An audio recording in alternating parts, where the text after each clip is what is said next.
Welcome to You Can't Break Us, the podcast sharing real stories of parental alienation and family court injustice. I'm your host, Kaylin Hawkinson. Each episode, I sit down with brave guests who open up about their personal journeys, the pain, the resilience, and the fight for justice.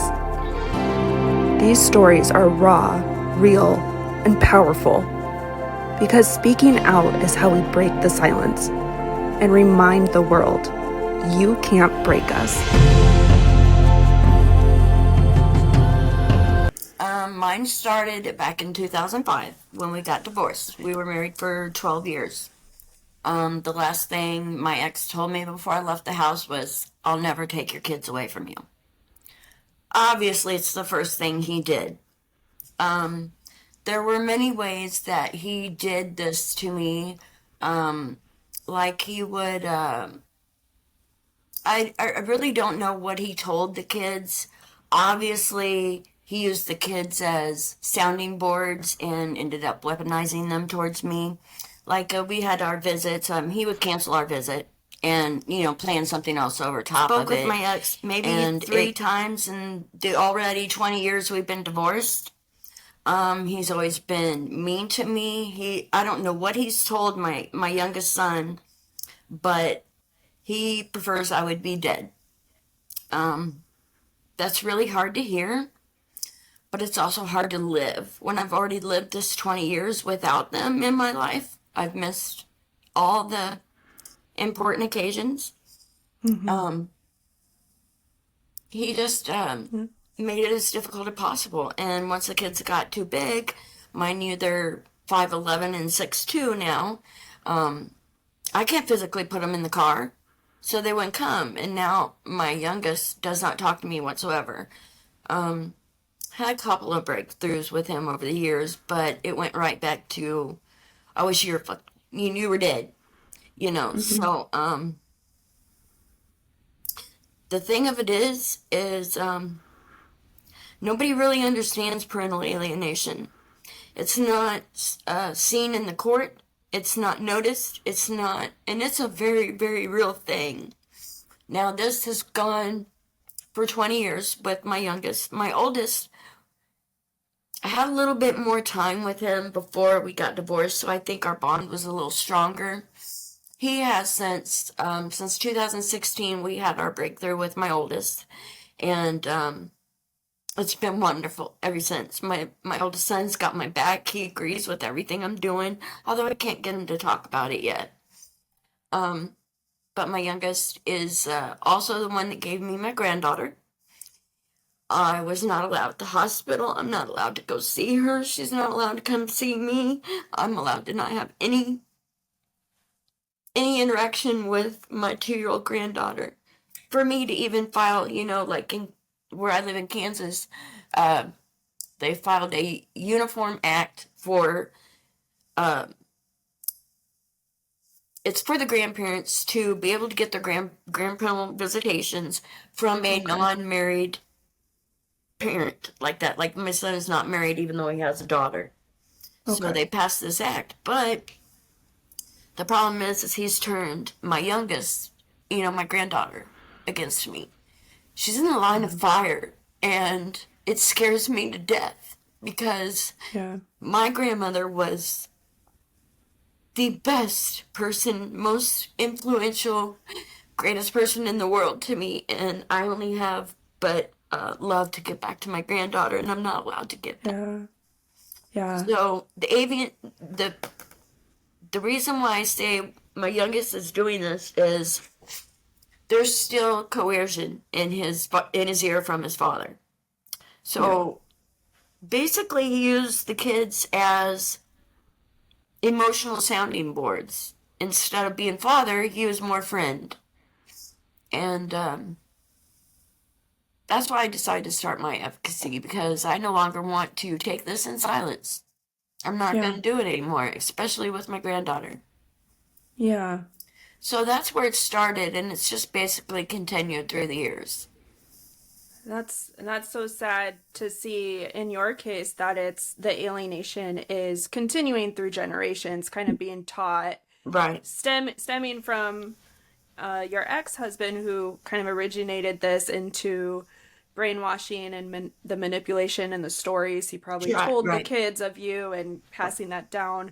And it's so sad to see that that's, that's a reality of these situations, is it can be passed down, and it just continues through the family of blocking you out, isolating you out, and it's heartbreaking. And all you want more is to be able to be a part of their lives, and that's what you've been fighting for all these years. More than anything, everything I've done has been basically they backed off me every time.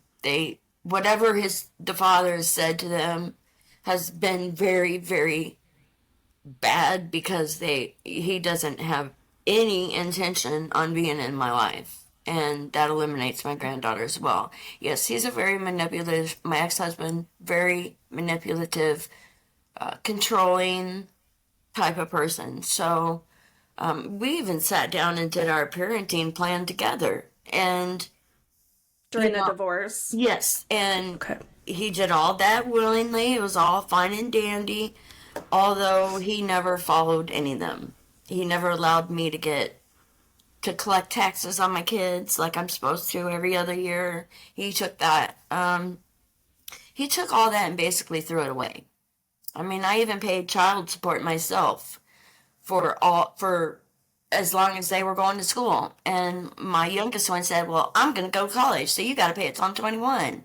Well, okay, whatever. You provide me with your college list of your classes. Are you holding this many classes? Then I'll continue to pay. That's the rules. He did not. So I sent a letter to whoever does child support enforcement on collecting child support. And I said, "Hey, he's this, he's that, he's not going to school. It needs to be terminated." I did not ever realize that was my job to terminate the child support. So Okay. they sent him a letter. He had 30 days to comply. He did not. So it was off. It was done. But I'm sure in the eyes of my son, I never did enough. Yeah. So. And I'm sure that is being fed to him by the father. I know it is. Were you originally supposed to have like a 50-50 agreement, or have certain Every other visitations? weekend. Every other weekend from Thursday to Sunday. Never got it. He never followed through, never let Never. you see them. You were getting a divorce, and he just held them from there on out and Right. didn't follow orders or anything. Right. To me, a child does not reject a loving parent. It doesn't happen naturally. I don't know where to go, Right. and Right, and it's very common where that's, how to say it. I mean, it is common in parental alienation cases where a child is rejecting that loving parent, the one who's being alienated, and it needs to be looked at more and shown that that's because they're being taught. This is a taught behavior right. from the brainwashing and manipulation by the alienator parent. And I wish that were looked at more serious, at least from a lot of people I've talked to with these cases. It doesn't seem to be taken seriously enough or shown that, hey, these are taught behaviors. A child, like you said, is not going to just, Reject reject the loving parent. What happened after that, as you realized he's not following through with these orders, he's not allowing me to see my children? What did he do from there on out, I guess, or what did you do from that? Did you ever try to take action somehow, or, court or CPS or any kind of... I did try to go to child support enforcement, and they told me there's nothing they could do. He can't physically make the kids come see me. What? Yeah. Who's the parent here? And unfortunately, my oldest son, I did realize that he did a lot of raising of my youngest son because my ex was not emotionally there. And he was very hard on my youngest son, made him feel unwanted, underappreciated, and told him he hated him. In fact, I believe he told the mother of my granddaughter, "I want you guys to get an abortion." Said that to their face. And now he's all the doting, loving grandfather that he always has, but he's over there at his son's house for dinner every night. But, no, I had no help, nowhere. No help, nowhere. In fact, it took me quite a while to figure out that this is what's actually happening. I had no idea what was going on until I figured it out and it all started falling in place. So, on my side, I have been told by my parents, by other people, good friends, just be patient, don't scare them away, just let them come around. I've been doing that. I was not allowed over to the house to pick them up. We had made a spot. He just never followed through, honestly. Yeah. And what kills me today is how he can live with himself knowing what he's doing. What he has also done all these years. Yeah. Did he ever allow any kind of communication at all, or phone calls or anything, or did he really just block everything? There for a while, like in the beginning, I was able to call my kids and talk to them or what have you, but mind you, they were 10 and 5 years old. Yeah, young. So, and then as time passed, mysteriously, the phone would never get picked up. I was basically begging for the kids to communicate with me, and no go.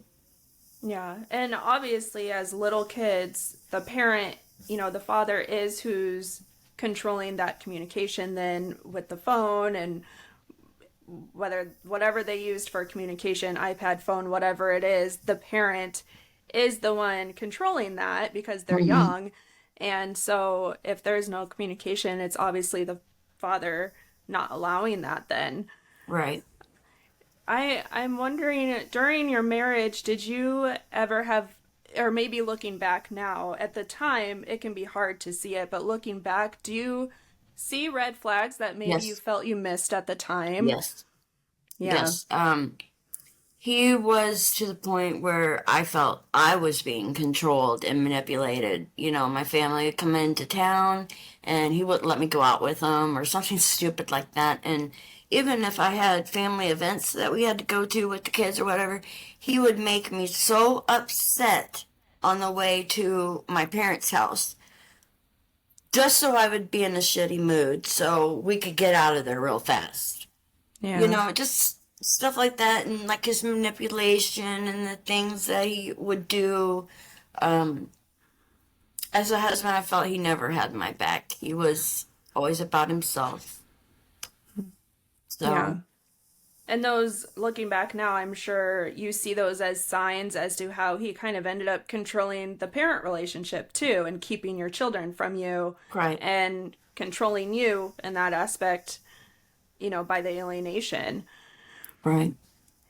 Is there, a typical thing with narcissists? They can get your family or friends or people that should be there as support for you. They can kind of twist situations and get them to believe them or what, and that's falsify. exactly what he's done.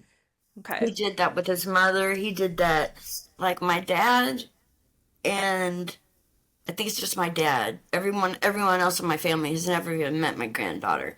But my dad still stays in my son's life because of the granddaughter. That's a great granddaughter, I think. So my dad will send me pictures and stuff of things that I'm not getting to see, like birthday parties and, where she's around. But I think there's a part they kind of believe him, and I don't get that. I think he's bamboozled everybody. That's why it's so taboo. You can't bring it up, can't talk about it. You can't get people to understand what you're going through unless they know, Yeah. So unless they've experienced it or in that situation, it's It seems very hard to have people understand how parental alienation can happen, how, especially as a mother too, I feel like it's just common that mothers have their children, and if you don't, you must have done something terrible. And so I think that stigma also makes it hard for us to be able to speak out and show people what's truly happening, and that, hey, we don't deserve this. We didn't do anything to lose our children. There's a parent who is a narcissist who is creating the alienation and intentionally doing that with no justification to it. Right. Yeah, he's pretty much done that.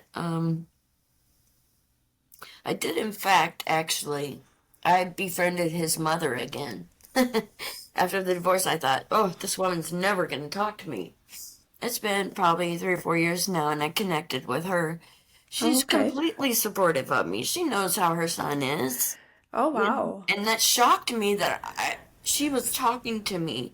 And all the times I've said, I miss my kids so much, and she said, I know you do, honey. And that was weird that I've got friendship of his mother, and I think the last big episode we had, he had called me screaming at me, telling me, don't talk to my son, don't talk to granddaughter, don't talk to my mother.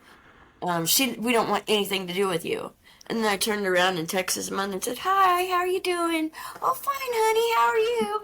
That just proved to me he didn't ever say nothing to his mom about it. It's just another decoy, Yeah, they like to try and silence us, I think, where if they know you're speaking out or connecting to someone, talking about what they've done, what has happened, or you're trying to see your kids, whatever the case may be, I think, if they find out, they like to do whatever they can to stop that and prevent that. Right. And again, that's a narcissistic behavior because it's intentional. And there's no justification to that. It's just being cruel, having control and power over you in the situation. I just don't see how my son can't understand that I'm in the same place as him. I'm hurting as bad as him. I always got, I got things taken away from me too. I just can't get into him. The younger son? Yeah, he's 25. Yeah, I think it is one of the hardest things to see if a child has been brainwashed and manipulated, and when you see it take full effect where they turn on you and they think all these horrible things about you based on what that parent has told them, it is very surprising. It's very hard to navigate because you just, as a parent, you don't foresee that happening down the road. Never thought it would happen. Exactly. And so when it does, it just hits you. I've been through that too, where my son was brainwashed and manipulated, and I did not see that coming. That was the last thing I thought of or saw coming.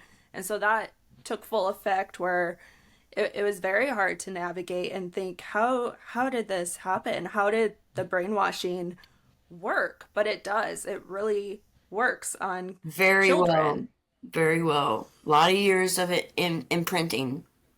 Yes. So I mean, to the point. You're an alienated parent as well?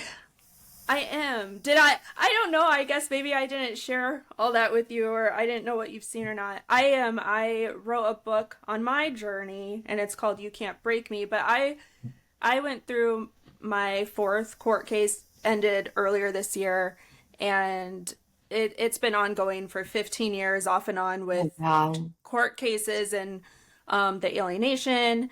And so this last court case, though, my son was a pretty prime age for brainwashing and manipulation, and all of a sudden it really ended up working in the end. And so he changed, and he was a completely different person by the end of that case. And going into it, I know how his dad acts. I can fully prepare myself. I mean, I never know what exactly he's going to do, but we know that they're always doing something, right? He's going to do something. So I'm not going on in the back. Right. So I'm not surprised when he does something or twists something or hurts me.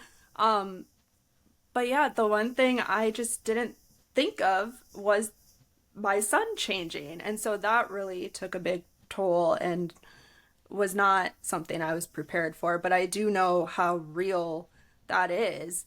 And CPS did nothing, courts did nothing in the end. He his dad is even on the abuse registry, and he's back in the hands of his abuser, Oh, and wow. by his dad illegally keeping him too. Again, he illegally kept him and did not send him back on a visit, and nothing was done about it. And so I have definitely experienced those things. I know how unjust the systems can be, how hard it is to really have psychological and emotional abuse accounted for in those stances. And so it's very sad to see so many cases that go through this and ultimately receive no help and remain alienated from their children. Right. And the children have long-term effects from that as well. Right. I agree. I don't even know if I filed for grandparent visitations. I have a feeling I'm gonna go through all this again. He ain't gonna show up. Right. He ain't gonna. It's just gonna make it worse. Even though, for my advocacy, I'm not here to put any names through the mud. I'm not trying to get custody of anybody. I just need him to understand, and I can't believe my son being 25 years old, that he's allowing this to happen with his granddaughter. I just don't get it, other than the continued coercion in his ear. Mm-hmm. Yeah, because he's grown up in that environment and being Right. taught that. And Right. it's hard to really reverse that and show the truth when they've been painted a whole different image for so long. Right. And you're here, you're just wanting a normal relationship. You just want your rights as a mother, a grandmother, just to have Them what in a my life. normal, yeah, have them in your life and have what is just considered normal. I'm wondering the grandparents' rights that you can file for that you mentioned. I'm wondering though, even if that went through, approved, It's got to go to court. The petition's yeah, going to go to court. Who's going to defend me on this? Because it's going to go back on right. me. All my mishaps through my life is going to be pulled into question. It's just, I know Well, it's not to do it, but even if it was approved and went through and you had, visits or rights to that, it's like your son has already been seeing his dad not follow court orders, and so he's basically been taught he won't have to follow through, he won't have to follow it. So it's right. when you learn that and see it, it's like you're teaching multiple generations that these court orders mean nothing, and you just so I would assume that he might carry on what his dad did anyways and I know that I totally don't have to agree. follow it. I Yeah. totally agree. And then it makes you wonder, what's the point of my court order to begin with? I received no help, and the things listed in the court order of, whatever it says of having like penalties or charges against them for not following the order, different things about that where there's Yeah, hit me penalties if you more. break. Yeah, and it did nothing though. I never saw that followed through either. He could break the order Right. time and time again and nothing happened from it. I So really, it's there was a way we could figure some law reform out, because this is silly. This is ridiculous that so many people have to go through this. yeah, and there are a lot of people out there fighting for reform and to change laws, but obviously it's not a Easy. overnight, yeah, not easy, Right. not an overnight process. I don't want to do the law. I want to advocate for it, but I don't Yeah. want to make the laws or lobby it or anything. There's people that can do that. I Yeah. want to go out and give a voice to, like you're doing for me, giving me a voice to speak my truth. Yeah, I giving a want to voice to the voiceless. Yeah, so many people don't even know what parental alienation is. I'm shocked. Yeah. Yeah, it's there's so many who have gone through it and still so many who have no idea about it. Right. And so that's also why I'm trying to do this podcast and speak out more myself and, find people to speak out more, because hopefully our stories can Right. help each other who are going through it. Because sadly, there are so many cases where people end their lives and are so broken, and it's heartbreaking. I'm hoping we can, help each other feel less alone through it, be a supportive Definitely. community, and then also spread awareness to people who aren't aware of these things. And I definitely will be spreading awareness about your podcast. 'Cause Oh, thank you're you. the first person I've seen that's actually podcasting on just parental alienation.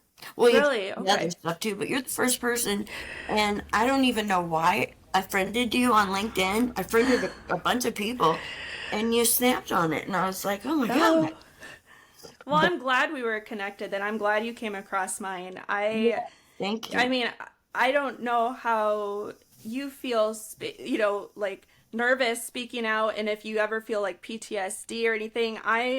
Again, this year, I just started trying to be public and speaking out and Right. pushing through that PTSD, because I might breathe heavily or feel those, shakiness from what has happened over the years. But you just gotta push. Not that it's an easy thing. So many people have trouble speaking out, and I totally understand that. I did for many years, but it is, I think, important for us to tell our stories and speak out, because the more the more people that hear about it, Support. I think it helps bring that topic out more. And Right. hopefully, with people who are trying to change laws and improve the system, hopefully voices like ours can still help modify that and strengthen Right. that. Right. There's strength in unity, so. Yes.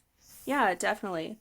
Is there anything else you'd want to share with either people who aren't aware or parents who are going through it, or something that stands out to you about what happened to you, how just the horrible systems, the way it played out, and being shocked that this can happen? How can this happen to people? Right. I really don't know other than just don't stop fighting. Don't Yeah. stop fighting for them kids. Because they don't know. They're just as screwed up as you are right now because of what they're going through. So Yeah. I would just say definitely be aware of the signs. Try to nip it in the bud early if you can. And just to be aware of generational alienation, be aware of parental alienation. Um, I think for me, as I build my confidence and speak more and more and more, Yeah. I will gain confidence. And I'm one of those people that once I get going, I'm going. So Fired up. Yep. yes, yes, Passionate. yes. I'm very passionate about this. Yeah. It's gonna hurt. There's gonna be a lot of times like this, for example. This is my Yeah. first public outcry, so to speak. Yeah. And this is just going to give me ammunition to continue forward. So, Good. starting my advocacy, all my love advocacy, um, Yes. I want to be a remote advocate. I want to go to where people that are scared to speak up about it, I will give them that voice to do so and educate them with as much education as I can about what's going on to, keep it aware, keep it on top because it's real. Yeah. It needs to Yeah. end. Period. I love that. I love that you're wanting to advocate and give education and speak out on this. I mean, that is strength. That's bravery, because it is hard to do, and that's strength. You're pushing through what has hurt you and affected you all these years, and you're wanting to help others Right. and make people aware, because you do see the importance in that. Right. And I love that. And when you say All My Love Advocacy, is that something they can find on YouTube, or Yes. is that like a Yes, name? that is, Okay. you can find on Facebook. You can find it. There is one 10-minute video on All My Love Advocacy on YouTube. Okay. So, and then we'll have this one come out on Spotify. So Yeah, this is coming out on Spotify and YouTube. okay, And yeah, so it will be on both. And I'll definitely let you know when yours is released because sure, currently I'm doing every other week to see how momentum goes. Hopefully, maybe right, become weekly. We'll see. Um, but yeah, Spotify and YouTube. And then All My Love Advocacy is yours that people can search and connect with you. right. I really appreciate you coming on and sharing your story. I know it's not easy, No, and I really appreciate how you opened up and were, raw and honest and said what happened. And right. it's hard. It's hard what we've gone through and what you've experienced all these years. And to have someone who was your ex-husband just turn on you when you expected this agreement to follow through of 50-50 or having the time, I mean, that just flips your world upside down to have something because you don't just think someone is out to harm you or out to Right, get you, and right. then to be flipped over like that and see that it's a whole It's different devastating. mindset. It's Definitely devastating. devastating. I just feel that no more children and no more parents need to suffer through this pain any longer. It's, Mm-hmm. I just, that's why I'm doing this, because I'm not going to sit in silence anymore and just wait for them to come around. I can't. I'm Yeah. 52 years old. I may not make it too much longer. I don't want them to have to go through and like, damn, I should have made up with mom, you know? Yeah. So, I really hope the best for you. I thank hope you. that this can turn around somehow for you. It sounds like it has a little bit with your older son at least. I hope it can kind of trickle down with your younger son and Right. any grandchildren, and I hope that relationship can turn around for you. Right, me too. Thank you for having me. I do appreciate Of it. course. You're a very Yes, of lovely course. person, and I'd love to Oh, stay thank you. connected to you. Oh, of course. I definitely want to stay connected. I'm not here just to do a podcast. I love connecting with all the people that are sharing their stories and Right. advocacy and speaking out. I definitely want to stay connected and be in touch and know how our stories continue from here. So Right. definitely Hey, keep I in was touch with going to me. ask you, have you watched Maddie on the Anti-Alienation Project? I know of it. I do. I've seen a little bit. It's interesting, even though her POV is of a child, Yeah, alienated yeah. child, she's got a lot of good advice to give for parents that are trying to get their children back. How to break through to that child, she's a good advocate for the child's point of view because she gives me Yeah. ideas on how I can attempt to try to connect and stuff like that. So she's just another one of us advocating. Yes, of course. Always feel free to share anyone out there who is advocating for for parental alienation topics of, whether it's the child's perspective, parent, grandparent.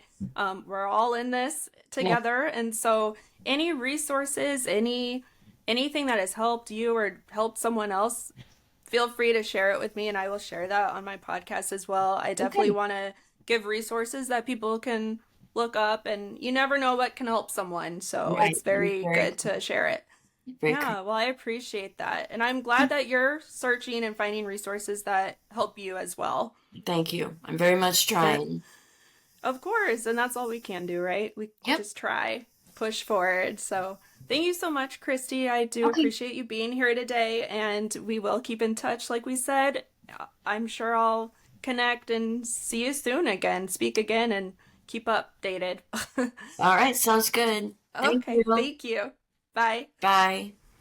Thank you for listening to You Can't Break Us. If this episode spoke to you, subscribe and leave a review. Every voice matters. Every story counts. If you or someone you know has a story to share, email youcantbreakuspodcast@gmail.com to connect with me. Until next time, stay strong, stay grounded, and never stop using your voice. Because no matter what they've tried to take from us, they can't break us.